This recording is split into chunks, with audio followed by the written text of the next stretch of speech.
welcome back to STL TV Live. I'm Ivy Hartman, and joining me in the studio now to talk about the Academy of Science of St. Louis is Peggy James Naki. She's the Director of Special Projects and Events for the Academy of St. Louis. Welcome, Peggy. Hi. I can't believe you guys have been around for so long, and this is the first time we've met, and the first time I've really been acquainted with the Academy of Sciences of St. Louis. So help me inspire our viewers and tell us a little bit more about who you guys are and what you do. The Academy of Science of St. Louis was founded in 1856. We're actually older than the National Academy of Science. Wow. Our founders are people like Eads and Shaw and the famous engineers and scientists of St. Louis that we're also familiar with. Yeah. Some of our initiatives are the Academy of Science Science Fair. Right. We have over 50,000 students that compete in their local fairs, and then the top projects come to the Academy of Science Fair at Queenie Park every year.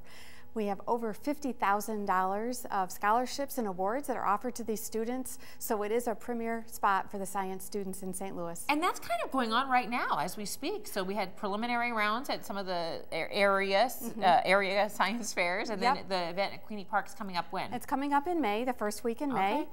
We still need judges, so if there's anyone out there who is, has a science background, we'd love to have them come and judge 10 or 15 projects at Queenie. They can go to our website to sign up for that. That's awesome. We have some great photos of the science fair going on, because it is quite a sight to behold with all those science fair projects at Queenie Park. How many people participate? Yeah. There's about 2,000 projects that, that are up at Queenie. How many judges do you need? We're looking for about 700 this year.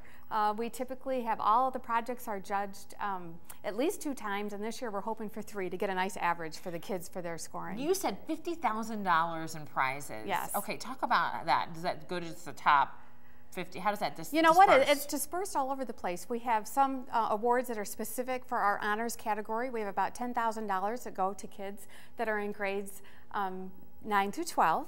Okay. Then we have all of the other awards go all the way down into the lower grades. Some might be maybe from like the Audubon Society. They might give a $50 scholarship to one of the kids. The Medical Society, the Chemical Society. All the societies of St. Louis will donate towards the awards for the kids. Who should participate in the science fair and why? It is all for kids in grades K through 12. And as Science Inquiry is going to be the focal point of the new science national standards that are going to be coming out later this year, it is great for Science Inquiry for students. It is a neat format to do it. Now, what about somebody, like I'm a parent of school-age kids, it sounds a little daunting, quite frankly, and just coming up with a project idea sounds a little daunting. Well, if you go to the website, we have a lot of other links that you can connect to, like Science Buddies and other links like that that'll give you some ideas. But you want to go with the interest of your child. And if they're interested in the environment, look for an environmental project. If they're interested in maybe clean coal fuel, maybe they're interested in water conservation, maybe like later on, the computer recycling programs, a lot of those ideas come from our students in the science fair. 2 years ago, we had a student that actually discovered a new species of plant. No way. And he was a high school student, and he found an impatiens, and he said, I bet this is a new species. And he had it validated at the Missouri Botanical Garden. Awesome. Here in St. Louis, I love it. All the connections, you know, especially with your guys' long history here. Right. Talk quickly about some of the other initiatives you guys have going on in St. Louis. Some of our other initiatives are we have a great science careers program for students grades 6 through 12. They come in and they meet with about 8 different scientists who do hands-on experiments for the kids. They cycle through in the morning, and then we partner with the garden and the Science Center for that, where they'll have a little scavenger hunt in the afternoon. So it gives them a snapshot of all different kinds of science careers.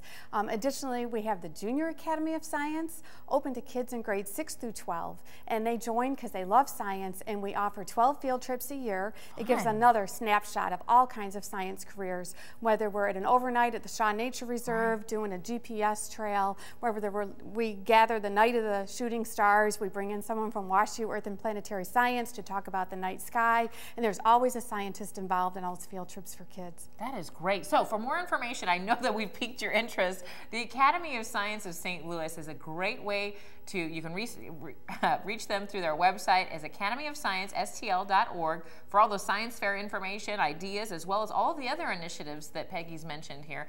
We have a she mentioned there's all kinds of scholarships that go along with the science fair, but they have a very special and very prestigious award, which is the Academy of Sciences Science Teacher of the Year award, and we're going to tell you about how you might be able to nominate one of your favorite science teachers when we come back, so don't go anywhere.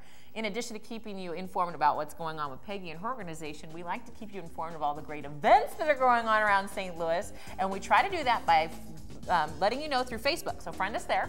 You can follow us on Twitter or subscribe to our YouTube channel, which streams a lot of our programming there. But we also stream all of our programming live through our website at stltv.net. We're going to be back with more with Peggy right after this, so don't go anywhere.